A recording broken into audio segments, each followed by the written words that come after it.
Hey, good morning, everybody. Sarasota Tim. It's the top of the morning to you. It is 7 o'clock straight up a.m. here in beautiful Jacksonville, Florida, and a temperature outside of about, I don't know, 65, 70 degrees maybe. Warming up to a warm 85 today. Let me have another sip of this delicious coffee. Best cup of coffee I ever drank in my life. And this morning's video is another Crushing It for Christ, and an inspirational, motivational video. And I'd like to do something a little bit different. We are going to read from the book, but I wanted to share a little bit with you. Number one, I didn't get cheap on you. I'm all mic'd up. I promise you guys that every time I make a video, if I can remember, I will mic up to give you the best audio quality that you can possibly receive. Even if it includes you hearing me swallow and slurp. Sorry about that. So yesterday, driving back from Palm Beach County, Florida, up here to Jacksonville, my mind was going different places because I'm thinking about a lot of things. I'm going through a lot of stuff, as you are. I'm not, exclusive to this. Everybody's got stuff they're thinking about. So I've had some crossroads in my life recently. Changing in my relationship, changing in my location, changing of my desires and what I want to do. And you guys all know all that, so I won't go into a long dissertation about it. But I'm solo. I want to travel.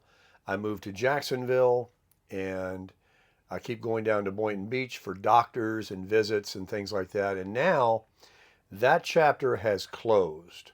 And so while driving back to Jacksonville yesterday, I was thinking to myself, I'm going to be very honest with you, because I don't care. I'll tell you guys anything.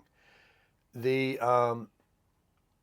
feelings I had were somewhat, I won't say afraid or fearful, but evil and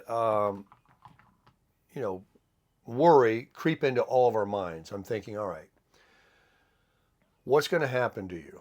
Where are you going to go? Where are you ultimately going to live? What's going to happen in the next few years? I'm starting to think like a more of a mature, older person, where I'm looking down the road. When we're younger, we think we have forever, so we don't contemplate next week, much less 5 years from now. So I started thinking about, being alone and sharing life with someone and not having somebody to talk to, and intimacy and all of these things that, God created us to be. And then, let's see, what are all the crazy thoughts? Oh, just a bunch of crazy thoughts. Just going through my mind. Where I'm going to travel to, because I'm going to travel, you guys know that. Which direction am I going to go? And I keep wanting to go repeat exactly what I just did, to a degree, not exactly, but in that direction. And, we went through the whole thing last week about selling this camper or selling the small one and just traveling with this or getting a bigger truck. All of this craziness. And the more I thought about it, the more I thought, you need to be calm, and you need to pray, and you need to do all the things that we talk about and that we try to teach too, to share with others when you're in these kind of positions. That your mind will wander and you will want to do things your way. And you think that you see the direction you need to go because you're trying to figure it out. But you're a simple mind. You're just a human. God has the plan.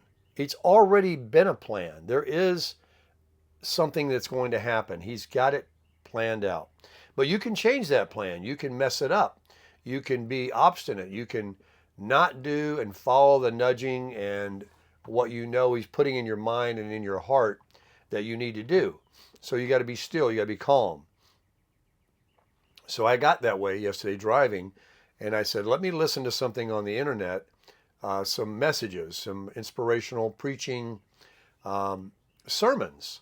And so I listened to a few that I like, and one of them that I like is Dr. Charles Stanley, that passed away not too long ago, and he was a a very famous preacher that a lot of you know, and maybe some of you don't, but he was the pastor of First Baptist Atlanta, where I used to attend when I used to go to church up there years ago. And he has a whole library of free sermons, like many do, that you can listen to online. And this is what I enjoy doing. Some people like listening to garbage and filling their mind, or listening to the news, the media, and just getting they're educating themselves. They're absolutely programming. And so this is what Dr. Stanley said. He says, where you find yourself today in your life is nothing more than a product of your thoughts that you've had. How you've been thinking your whole life, and even up till recently, is where you'll find yourself right now. So where are you? Where are you in life? What are you thinking about? Are you happy? Are you blessed? Are you living the life that you're very glad you have? Or are you disconcerted? Are you discontent? Are you confused? Are you worried? Are you unsure? That's because you're a product of how you've been thinking. So if you want your future and your life to change, you have to change the way you think. And how should we think? Well, we should think on things lovely and kind, and talk to God and pray, and reap the rewards of doing good. People that think bad and think worrisome and think evil, or don't think at all, you can look at their life and you can tell how they think. Just look around at your friends. Look around at people you know. Look at some of your relatives. Can you see what their garden is growing? Can you see what their mind is thinking? Listen to them. Are they talking and spreading gossip about the media and the politicians and the world and the government? Or are they, spreading good news? Are they being kind to people? Is, good words come out of their mouth? Do they talk like a drunk sailor? What kind of person, what kind of fruit are they bearing? And so if you want your life to change in every aspect, from how you feel, look, act, think, and the blessings that come to you, you have to think. Your mind, and this is the reason I'm giving you this prelude conversation here, is because what we're about to read, ironically, from Jesus Calling, is about that. And when I was listening to Charles Stanley yesterday, and he started off right away talking about what I just mentioned. And I've heard the message before, and it's just so true. And I want to implore everyone listening to me, if you've heard these things before, you've heard a message before, you listen to this person or that person, and you hear it. Well, guess what? It's like a good movie you could watch again and again. You need to hear these messages. You need to hear these things said to you to remind you. Why do you think they have reminders on our phones? Why do you think we have calendars? Why do you think we have to be reminded? We get distracted. We forget. And we start going down the wrong. Why do you think ships have compasses? Why do you think you have a map in your car, your GPS? You have to stay on course. You have to keep your mind. When you wake up during the day, your instruction should be not go to work, not make breakfast or coffee, or even make your bed. Your first thought should be, am I thinking right? What is my mind, since I'm conscious now, my eyes are open, I'm no longer dreaming and, sleeping. What am I starting to think about? Am I wanting to go in there and turn that TV on? Am I wanting to do these habitual thoughts that I had yesterday, carry yesterday's problems over in today? Am I just wanting to continue to worry about this one or that one, or what this one said, or this person at work, or my health issue, or my children and are off course, and I was passed over for my promotion at my job. I got people hating on me. I mean, do I want to just get up thinking about that? Or do I want to get up and thank God for the day and ask Him to guide me and direct me on every step of my way? And then as you make your bed, think on Him. Think on Him in a lovely way, like you love Him like a father. When you make your coffee and you're sitting there and enjoying that coffee, thanking Him for it. Thinking that He makes it taste so good. You have taste buds. think on God and start praying under your breath. All right. So today, please, before I step out the door, what do I need to be doing? Let me be sensitive to you of how I think today and what I can do. And please, let me be a blessing to somebody. Put somebody in my path that can help me, open a door for me for the issues that I'm having, that I'm asking you for to help me with. And also put somebody in my path that I can help, that I can lift up. Something I can do good and something that good can happen to me. But get rid of all of this. Let me wake up and be a keyboard warrior. Let me tweet. Let me comment. Let me put on that TV. Let me just get angry listening to them. Let me, think about my neighbor. Let me think about, this person at work I don't like. Let me get out there and dread this traffic I'm going to drive in. Prepare your mind. Be prepared. Put on the breastplate of armor like Ephesians 6 in the Bible talks about. Be prepared. Don't be unprepared. Look at your surroundings. Be aware, even for safety issues. You ladies out there, everyone, have your keys in your hand when you walk to your car. Look around. Be like these guys you see on TV that have all these great skills, that can see out of their peripheral. They spot everybody. They can see anything coming. Look between cars. Look who's out there behind you. Look over here to the side. Don't be caught with your pants down. Don't be caught blindsided. Wake up and think. Think properly. Don't be walking around with your eyes down and thinking about all the negative things. And then something can happen. You hear about things every day. Be smarter. Be sharp. Be a soldier. Be a good warrior for Christ. Now let's get into it. And today's the 21st of April of 2024. And we're reading the book Jesus Calling.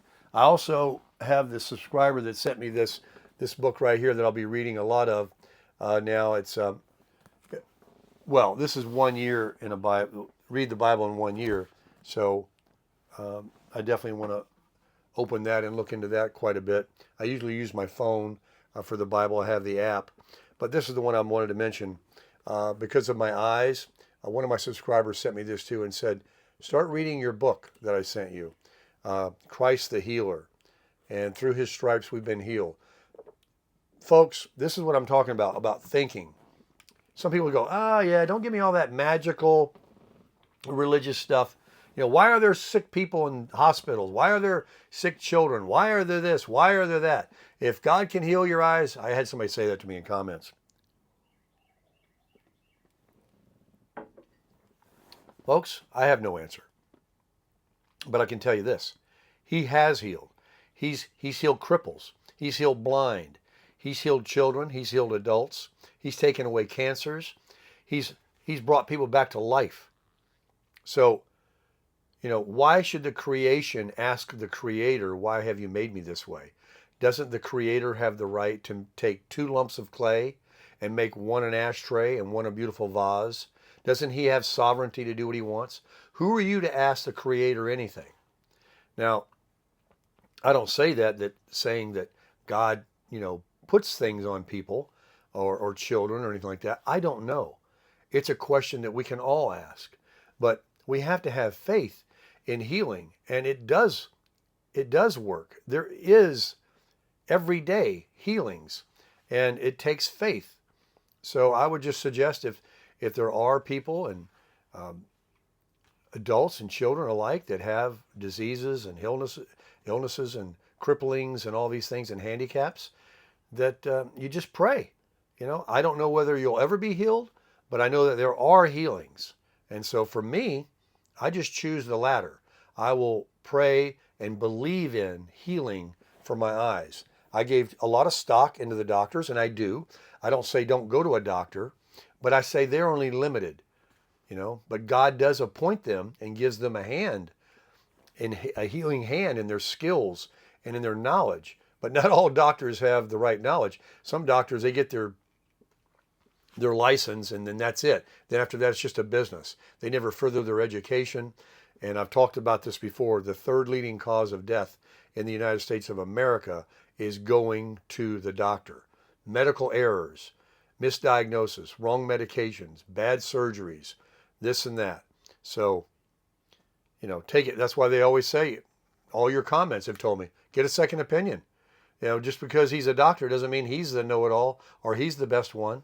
So anyway, let's continue. I digress.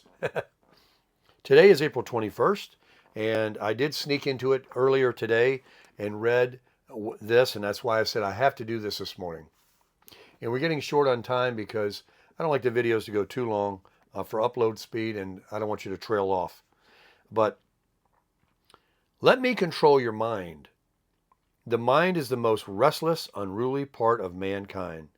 Long after you have learned the discipline of holding your tongue, your thoughts defy your will and set themselves up against me. Man is the pinnacle of my creation, and the human mind is wondrously complex. I risk all by granting you freedom to think for yourself. This is godlike privilege, forever setting you apart from animals and robots. I made you in my image, precariously close to deity.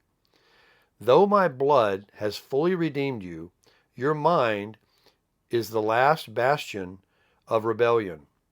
Open yourselves to my radiant presence, letting my light permeate your thinking. When my spirit is controlling your mind, you are filled with life and peace. The scriptures today, there's three. The first one is from the book of Psalms, and it says, for you have made him a little lower than the angels, and you have crowned him with glory and honor. Psalm 8, verse 5, and that's the New King James Version. And then the next one is Genesis, the first book of the Old Testament, and it is the first chapter, 26th verse,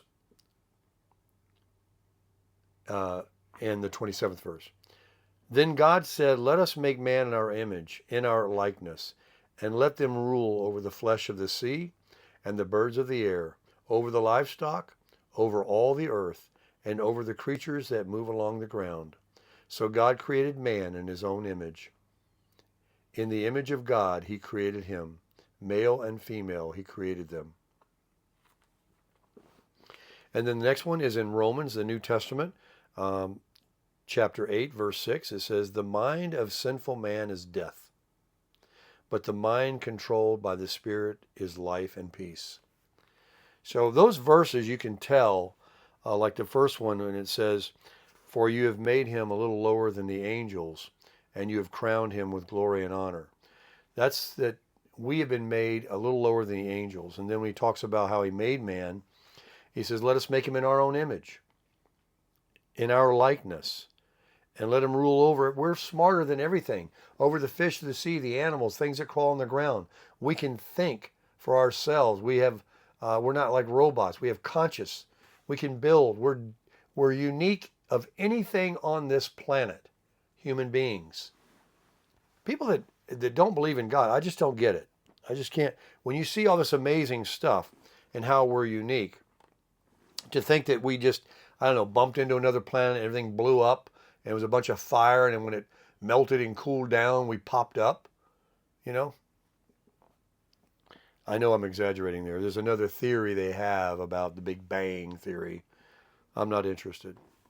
I believe in God created the earth and the universe, and I do believe that with the lack of knowledge that we have of how many planets are out there and the Milky Ways and the things we can't even see, we don't have the smarts and the telescopes and the rocket ships that can go far enough in time to go out there and see.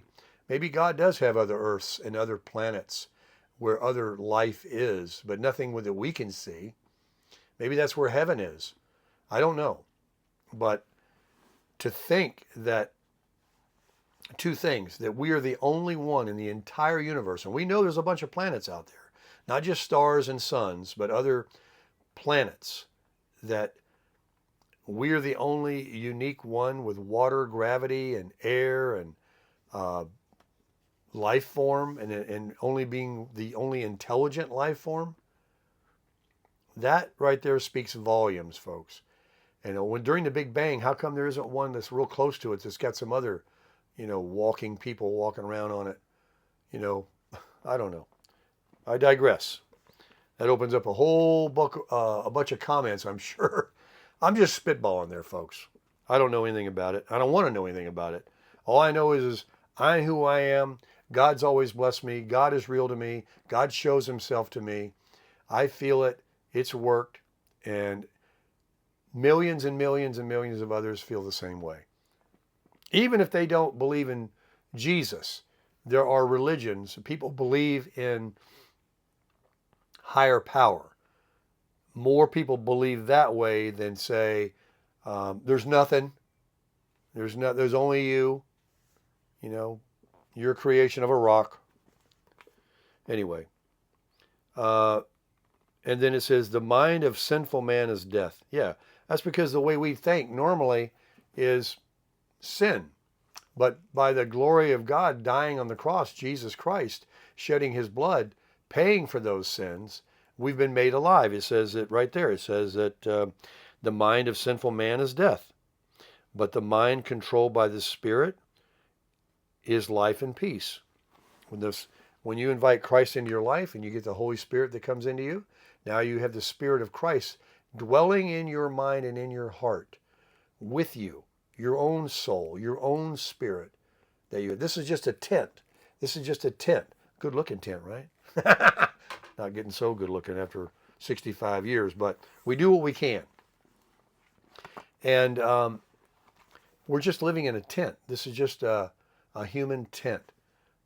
The spirit that's in you, your soul, that you think with, that you can be as kind or as evil as you want to be, because he gives you the right to think. He says that right here. Let's go back over the devotional real quick, and I want to point out a couple of things. He says that, let me control your mind. We just talked about that in the very beginning of the video. If you didn't hear me, rewind it. Let him control your mind. Wake up and let God start controlling your mind. Don't wake up and say, I got my mind. I remember what I thought about yesterday. It was sure ugly and nasty. I'm going to continue on thinking like that. Let me put CNN back on. Let me put Fox back on. These people, they know everything. They are my God.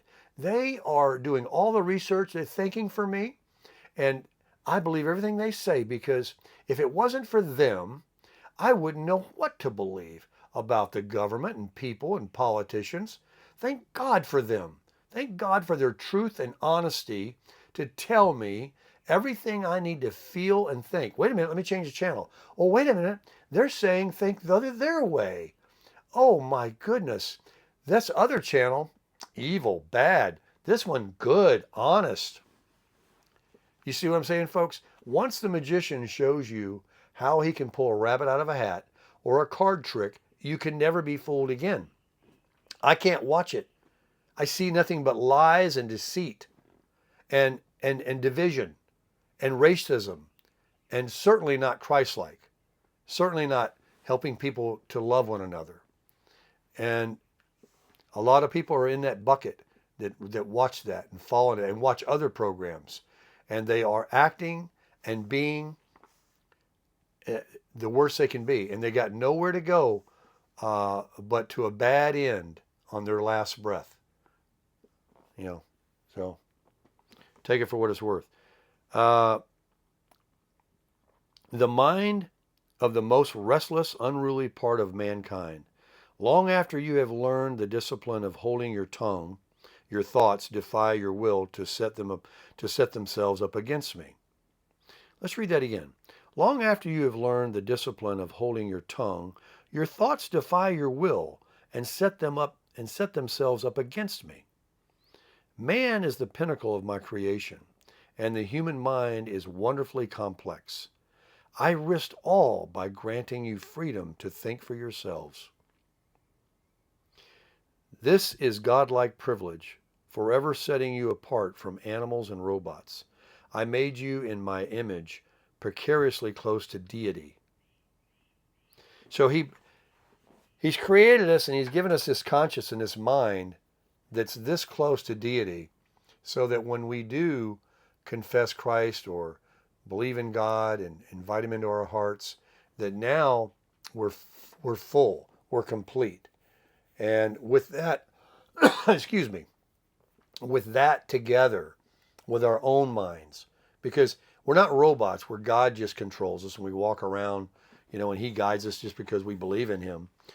He still has given us our own brain and our own thoughts, but we're to pay attention and worship him.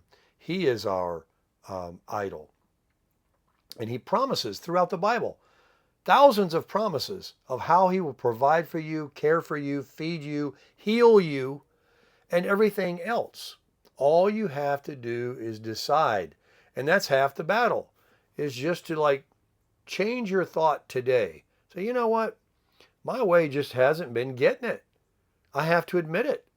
I'm watching that crap. I'm thinking negative. I'm being less kind than I should be. I'm thinking bad about this particular race or this particular group or this particular party of voting party. I'm thinking this particular person about what he drives or his YouTube channel or whatever. I'm just disparaging and picking and being not good. I want to change my way. It's just like deciding you want to go on a diet and lose weight. You get to a point where you have an epiphany or you come down with something and it's not good. And the doctor tells you, this is serious, you got the big C. People change their minds in a hurry. Once they see and know that there's no hope for them, even the worst, meanest person in the world will drop to their knees and start to oh boy, gosh, is there anything that can help me?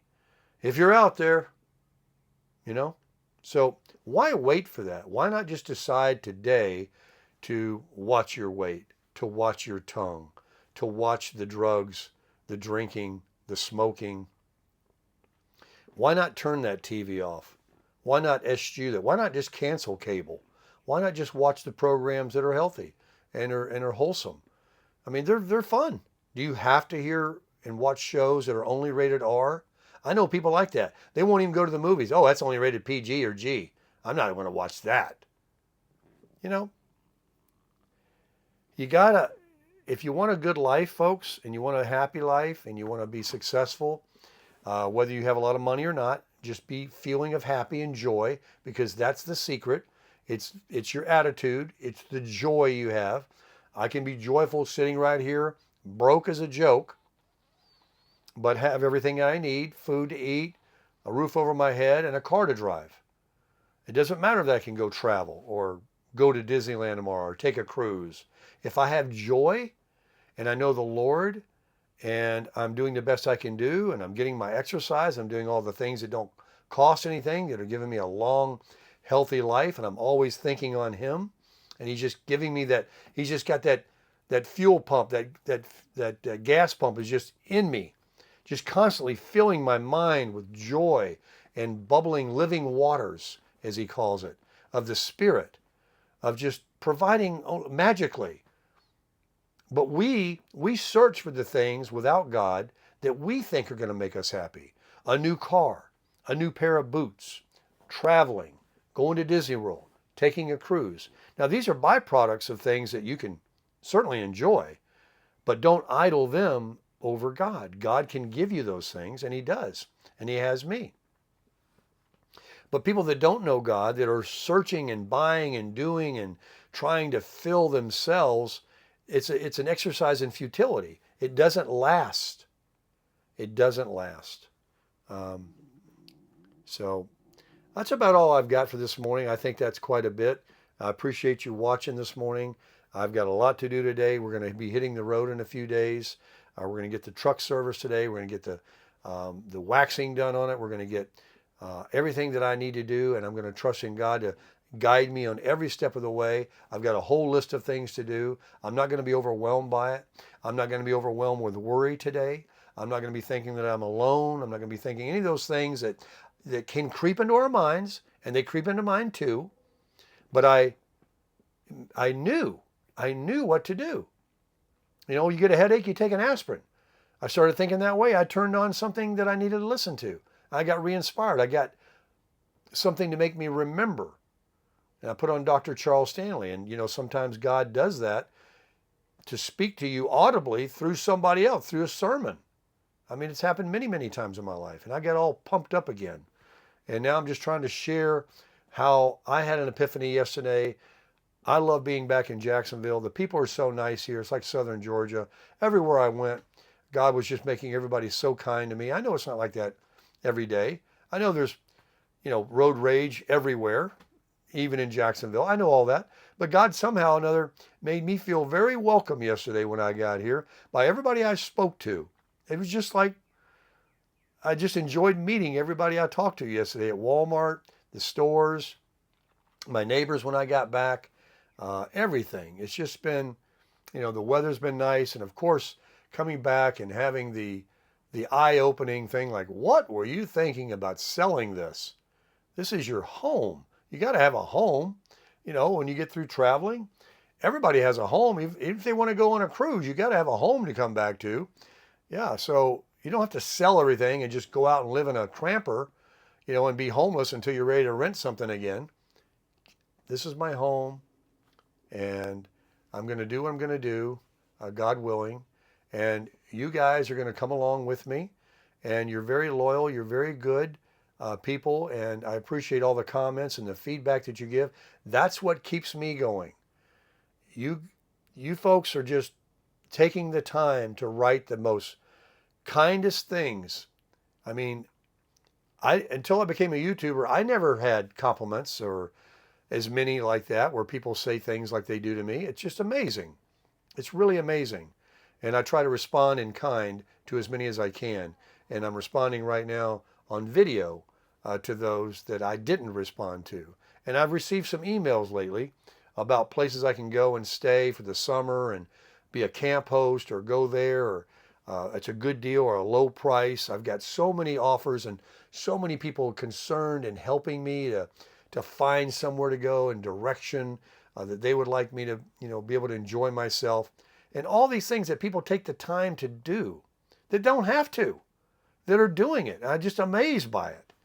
And it's just fantastic. I love what I've got going on here in my life. I appreciate you guys very much. Don't forget the links in the description of my videos. Make sure you check your subscription box, that you aren't unsubscribed, and resubscribe if you are unsubscribed. I had a few comments this morning that someone had told me that they were subscribed and then found themselves unsubscribed. Some kind of strange thing going on. Let's get to that 100,000 and let's crush it.